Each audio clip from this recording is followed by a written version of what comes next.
رب العالمين والصلاة والسلام على رسوله محمد وعلى آله وأصحابه أجمعين أما بعد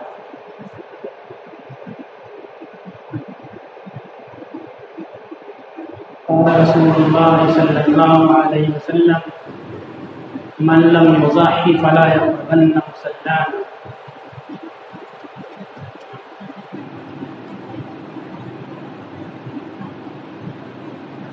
صدق رسول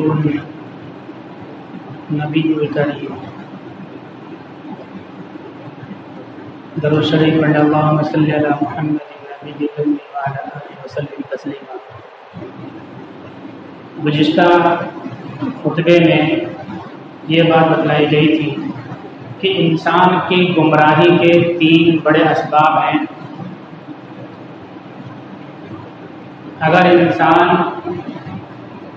ان اسباب سے گمراہ ہونے سے بچنا چاہتا ہے اور بچنا چاہیے تو ضروری ہے کہ وہ ان کے خلاف اللہ کے دین کی طرف لوگوں کو بلانا شروع کر دیں. ہمارے یہاں مشرکانہ ماحول ہے تو ہم شرک کے خلاف لوگوں کو بتائیں اور توحید کی طرف بلائیں تو جو ماحول ہے اس ماحول کے اثرات سے ہم محفوظ رہیں گے. اب چونکہ بقرعید عید الاضحیٰ آنے والی ہے اس لیے قربانی کے فضائل اور کچھ موٹے موٹے مسائل بتائیں گے. سب سے پہلی بات قربانی کی فضیلت کے سلسلے میں سنیں. رسول اللہ صلی اللہ علیہ وسلم نے فرمایا کہ قربانی کے دنوں میں قربانی سے زیادہ افضل کوئی دوسرا عمل نہیں ہے. قربانی کا جانور اللہ کے نام سے ذبح کیا جاتا ہے تو اس کا خون زمین پہ گرنے سے پہلے قربانی کرنے والے کی مغفرت کر دی جاتی ہے اور وہ میدان محشر میں اپنے کھر، اپنے بال، اپنے سین کے ساتھ آئے گا. ایک دوسری روایت میں رسول اللہ صلی اللہ علیہ وسلم نے ارشاد فرمایا کہ انسان جب جانور کی قربانی کرتا ہے تو اس کے جتنے بال ہیں اتنے بالوں کے حساب سے قربانی کرنے والوں کو ثواب اور نیکی دی جاتی ہے. صحابہ کرام نے پوچھا کہ اللہ کے رسول صلی اللہ علیہ وسلم صوف فمس صوف، یہ اون کے بارے میں کیا حکم ہے؟ بھیڑ کے بال بہت باریک ہوتے ہیں، بکری کے بال موٹے ہوتے ہیں، تو اس میں تو بہت زیادہ بال ہو جاتے ہیں، تو اس کے بارے میں کیا حکم ہے؟ آپ نے فرمایا صوف، اس اون میں بھی جتنے بھی بال ہوں گے اون ہوں گے ان کی مقدار اور تعداد کے لحاظ سے اللہ تعالیٰ ثواب عطا فرمائیں گے. کتنی بڑی فضیلت ہو گئی. عید الاضحیٰ میں قربانی کے دنوں میں قربانی سے افضل کوئی کام نہیں ہے. یہ رسول اللہ صلی اللہ علیہ وسلم کا فرمان ہے.